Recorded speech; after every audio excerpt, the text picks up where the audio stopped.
اسطبل فهد السوالم للخيل العربية الأصيلة يقدم: هل حصانك يعاني من السعال؟ إليك الأسباب والحلول. تتسبب الالتهابات الجهاز التنفسي الفيروسية أو البكتيرية عند الخيل في حدوث سعال جاف أو رطب، يصحبه إفرازات مخاطية وحمى وخمول وفقدان للشهية. قد يستمر السعال بشكل مزمن وخطير.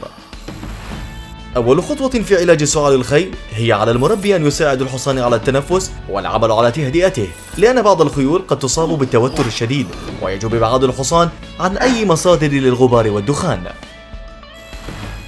يوصى اسطبل السوالم للخيل العربية باستخدام علاجات طبيعية مثل إضافة الحلبة أو الثوم أو الزنجبيل بمقدار فنجان صغير إلى عليقة الخيل لمدة أسبوع أو أكثر حسب الحالة، ويجب إجراء فحص للحصان.